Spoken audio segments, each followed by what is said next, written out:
Hey everyone, welcome back to the Deep Dive. Today we're tackling a topic that honestly I thought I had a pretty good grasp on, toleration. But this book we're diving into today, Toleration, a very short introduction by Andrew R. Murphy. Well, let me tell you, it really blew my mind, like completely flipped my assumptions about what toleration is and where it comes from. Yeah, it's one of those things you think, oh yeah, toleration, pretty straightforward concept, right? Live and let live. But this book digs into the history of toleration, and it's just so much more complex and global than you might I expect. know, right? Like I went in thinking, oh, this will be all about like Locke and Voltaire and the Enlightenment. But then, bam, the book starts talking about toleration before Locke, and suddenly we're back in ancient Persia with Cyrus the Great. Yeah, the whole toleration before Locke thing, I thought that was a really clever way to frame it because it forces you to rethink this idea that toleration is purely a modern Western invention. Totally. So Cyrus the Great, 6th century BC, what's the deal with him and toleration? Well, Cyrus, this guy, he's conquering this massive empire, right? And he's got all these different groups, different religions, different cultures, all under his rule. And instead of trying to force everyone into one mold, he's like, you know what? You do your thing, you worship your gods, just don't cause any trouble. So it's like toleration as a strategy for Yeah, keeping the peace in this giant empire. exactly. And the book even talks about this ancient artifact called the Cyrus cylinder. It's like a declaration of religious freedom, but from 2,500 years ago. It lays out Cyrus's policy of allowing diverse religions to exist within his empire. It's kind of mind-blowing when you think about it. It's like, whoa, hold up. Toleration wasn't invented in the coffee houses of 18th century Europe. It's been around way longer than that. Exactly. And what's fascinating is that Cyrus wasn't necessarily doing this out of some deep philosophical commitment to diversity. It was also a shrewd political move. By letting different groups practice their beliefs, he avoided a lot of potential unrest. Okay, so toleration born out of practicality. That's interesting. And then the book jumps from Persia to India, right? We meet Emperor Ashoka in like the 3rd century BC, and he's also promoting religious harmony through these edicts he put out. It's like totally shatters that image I had of ancient rulers always trying to impose a single religion on everyone. It really does challenge those assumptions, doesn't it? Ashoka was this Buddhist ruler, and he was deeply committed to nonviolence and respect for all living beings.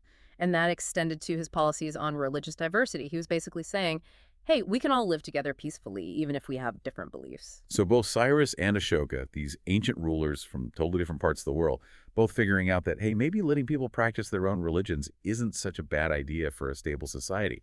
It makes you realize that toleration, at least in some form, it's been this recurring theme throughout history. It's not just some like recent invention. Absolutely. And the book kind of makes you see that, toleration, it's often driven by a mix of motives. Sometimes it is about principle, about valuing diversity for its own sake, but it can also be about power, about pragmatism, about maintaining order in a complex world. Right. And it's not always about these like high-minded ideals. Sometimes it's just about keeping things running smoothly. Okay, so we've got ancient Persia, ancient India. Where does this historical tour of toleration take us next? Well, buckle up because we're heading to medieval Spain. And get this, a period called the Convivencia. Convivencia, what's that? Basically, it was this period in medieval Spain where Muslims, Christians, and Jews were coexisting relatively peacefully. They were living in the same cities, interacting with each other, sometimes even collaborating. Wait, seriously, like Muslims, Christians, and Jews all getting along in medieval Spain. That's like the opposite of what we usually hear about that period, right? All the crusades and religious wars and stuff. Right. And the book doesn't shy away from acknowledging that the convivencia wasn't perfect. Power dynamics definitely existed, and things weren't always harmonious. So we shouldn't romanticize it, right? Exactly. But even with its flaws, the convivencia challenges this assumption that religious tolerance is purely a modern invention. It shows that different religious communities have found ways to coexist, at least for a time, throughout history. It's like this little glimmer of hope in the midst of all the darkness we usually associate with that period. But it also raises some questions, right? Even in societies that appear tolerant on the surface, who really holds the power and whose voices are being marginalized? That's such a crucial point, and the book really digs into that question. And to illustrate it, it takes us to another fascinating example, the Ottoman Empire's millet system. The millet system. Okay, I gotta admit, I don't know much about that. Fill me in. What was going on in the Ottoman Empire? So imagine this. You've got the Ottoman Empire, this vast, multi-ethnic, multi-religious empire. And they developed this system called the millet system, where different religious communities within the empire, they had a certain degree of self-governance. Self-governance. So, like, they were kind of running their own show within the larger empire. Exactly. They had their own religious courts. They could collect taxes within their own communities. They even had some control over education. It was a way of accommodating diversity, but within the framework of Ottoman rule. Wow. So that's a totally different approach than, like, the Western model of individual rights that we're used to. It's like this alternative model of toleration that we don't often hear about. It really is. And while it had its flaws, the millet system was a pretty pragmatic way to manage diversity in this sprawling empire. It shows that there have been different approaches to toleration throughout history, not just the one we're most familiar with. Okay, so we've gone from ancient Persia to India to Spain and now to the Ottoman Empire. And we're still in, like, the pre-modern period. This book is really making me rethink my whole timeline of toleration. And we're just getting started. The book then takes us to the Reformation. And you might think, oh, Reformation, religious conflict, that's the opposite of toleration, right? But even there, the book uncovers some really surprising nuances when it comes to this idea of toleration. You know, it's funny how even events that are known for, like, conflict and upheaval, like the Reformation, can end up having these unexpected impacts on an idea like toleration. It's like you think you know the story, but then bam, this book throws in these curveballs that totally change your perspective. Yeah, the Reformation, it wasn't really about toleration per se, but by challenging the authority of the Catholic Church, it kind of inadvertently cracked open the door for religious pluralism. It's like once you start questioning one absolute truth, it becomes easier to consider other perspectives as well. Exactly. And even Martin Luther, who you wouldn't exactly call a champion of toleration, his ideas actually ended up nudging things in that direction. Wait, really? Luther? I thought he was all about, like, one true faith and all that. He was definitely committed to his own version of Christianity, but he also believed that true faith couldn't be forced. It had to come from individual conscience. So even though he wasn't advocating for, like, full-blown religious freedom, his ideas kind of planted a seed that later thinkers would pick up on. Exactly. And the book takes us right into the heart of this debate on religious toleration that was raging in Europe in the centuries after the Reformation. So like the 1600s and 1700s. Yeah, that's when things really start heating up. And what's fascinating is that both sides of the argument, both the people arguing for toleration and those defending the old order, they were both using the Bible to support their positions. Hold on, they were both using the Bible, like the same text, to argue for opposite viewpoints. Absolutely. It's like they were reading two completely different books. They were interpreting passages in totally different ways to justify their views. Wow, so the Bible became this battleground for this whole debate about the nature of truth and the limits of authority. Exactly. And it shows that these ideas that we often think of as secular, like toleration, they were actually deeply intertwined with religious thought during this period. It's like this reminder that history, it's never as simple as we think it is, right? Totally.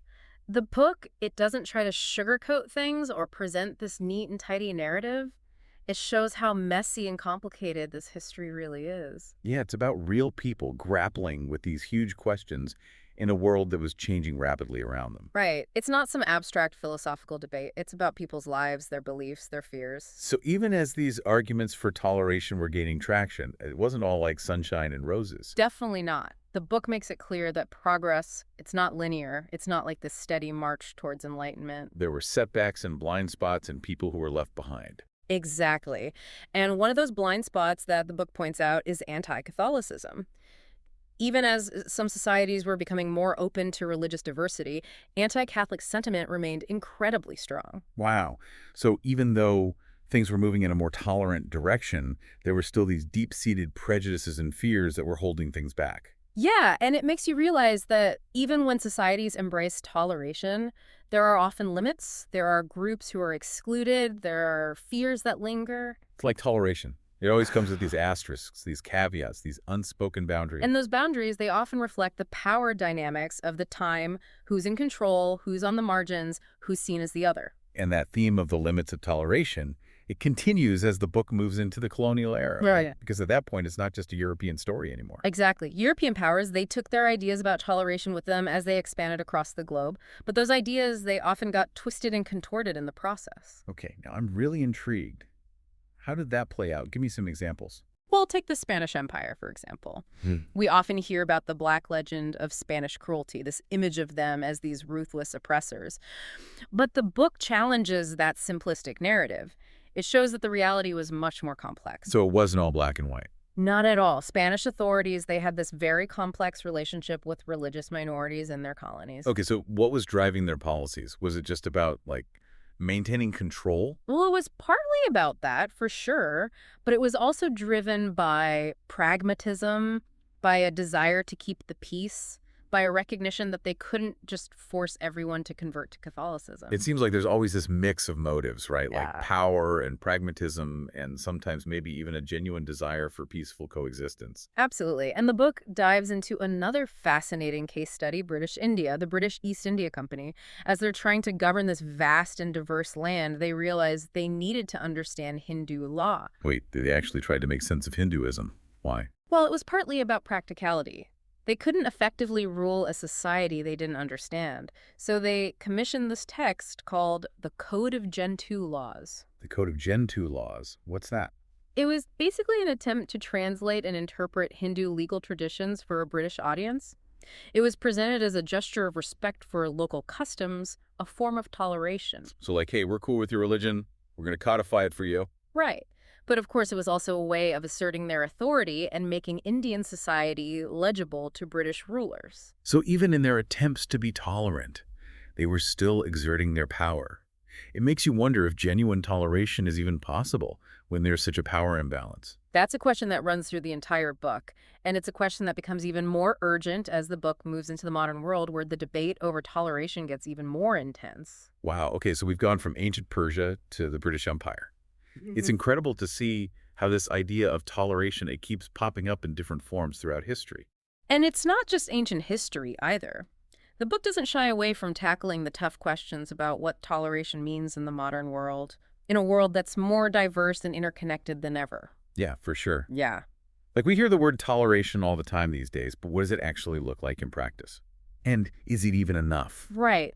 That's a big question. And the book brings up this critique that toleration can sometimes be too passive, Yeah. just putting up with differences rather than actively engaging with them. It's like that saying, right?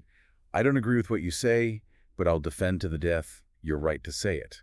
But is that really enough? Or does true toleration require something more?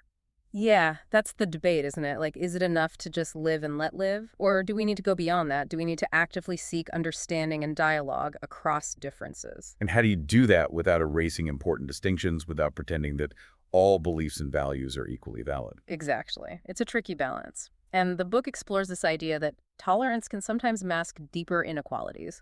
Oh yeah, for sure. Mhm. Like, you can have a society that appears tolerant on the surface, but where certain groups are still systematically disadvantaged. Right. And so the question becomes, is toleration just about maintaining the status quo? Or can it be a force for positive change?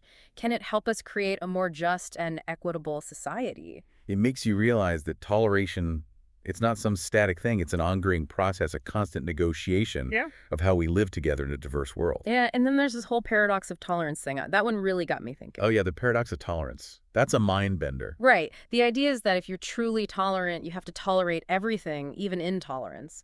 But if you tolerate intolerance, doesn't it eventually destroy tolerance itself? It's like this philosophical knot you can't quite untie. Exactly. And it has real world implications too. Like, how do we deal with hate speech or extremism?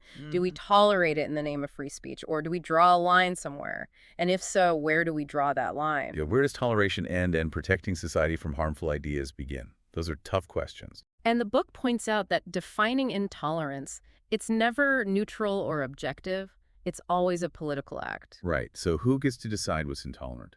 Who gets to define the boundaries of acceptable speech or behavior? Exactly. Those are questions that every society has to grapple with. Okay. And there are no easy answers. Well, this whole conversation has been incredibly thought-provoking. Yeah. I have to admit, I went into this deep dive thinking I knew a thing or two about toleration. But this book, it's really challenged my assumptions and opened up a whole new way of looking at things. It's one of those books that stays with you. It Yeah. makes you question your own beliefs and assumptions, and it reminds you that toleration, it's not just some abstract concept. It's something we have to actively work towards every single day. Absolutely. So for our listeners who are as intrigued by this topic as we are, we highly recommend checking out the book that sparked this whole conversation, Toleration, a very short introduction by Andrew R. Murphy. It's a fascinating exploration of an idea that's shaped our world in profound ways, and it's more relevant than ever in today's complex and ever-changing world. Couldn't agree more. It's a quick read, but it's packed with insights, and it'll definitely leave you with a lot to think about. Well said. Thanks for joining us on this deep dive into the world of toleration. And until next time, keep seeking knowledge and keep those critical thinking caps on.